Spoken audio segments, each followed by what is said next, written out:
guys, Shemai, my name is Andrea, and as you can tell probably, I'm here today to talk about how dancers keep fit during isolation. And I kind of want to have a chat about it because, training is pretty much all we can do at the moment. But, there is a way to do it correctly and a way of not doing it correctly. And it's very important that you research what you're doing, and it's very important that you kind of acquire the knowledge in order to properly research. Because, again, as I said, training incorrectly could be as counterproductive as not training at all, if not worse, because you could get injured.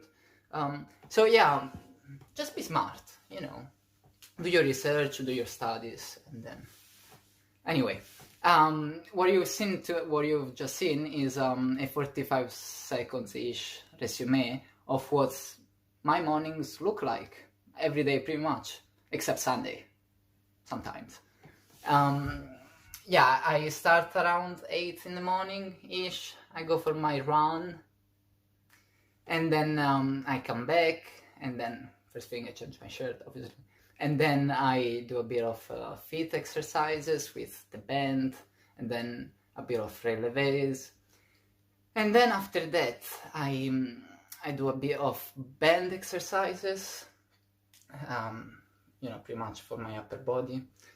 And then after that I also do a pretty much 45 minutes routine of free body training, free body exercises. And then after that I do legs exercises, and then a bit of stretch after that.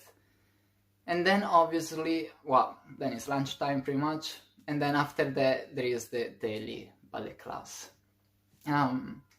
Yes, so, for those people who know me, I'm pretty much of a fitness freak. I love fitness. I like it.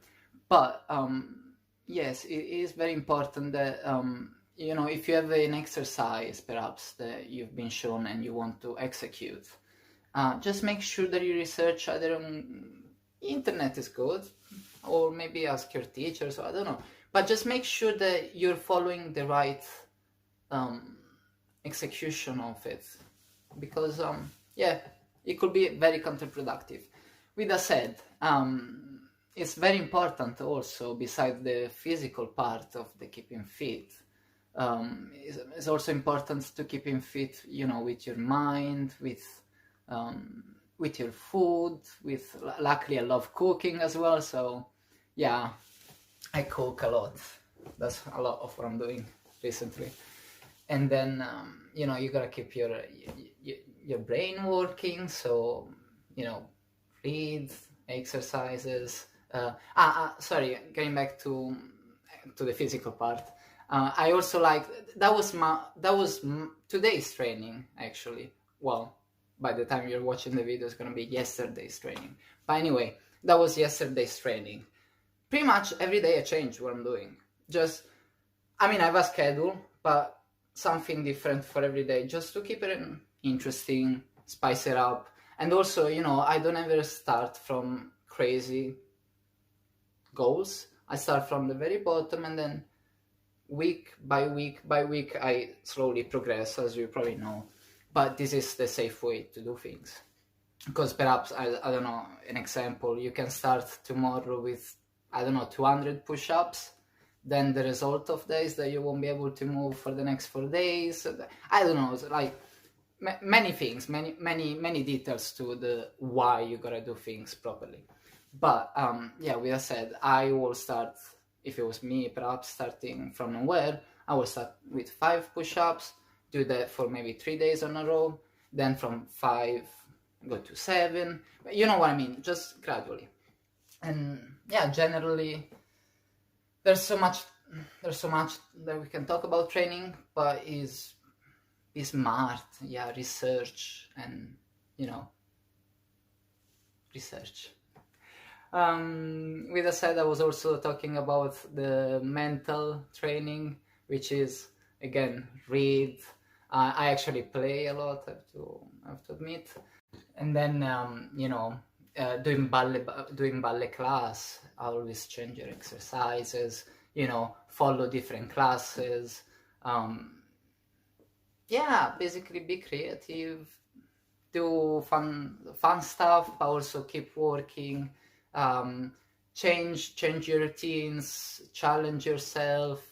Yeah, and just keep positive, because I mean, once this whole situation is gonna be over, we're gonna have to go back to the normal routines. So it's important to keep up. Maybe, I don't know, waking up at a certain time, to then work until a certain time. Then you can have a break. There's many ways to be productive, but this is my way pretty much. So I hope that was of help. If I can help anyone else with anything, you know how to contact me. And yeah, so have fun training, but be safe and be smart. Okay? Bye bye.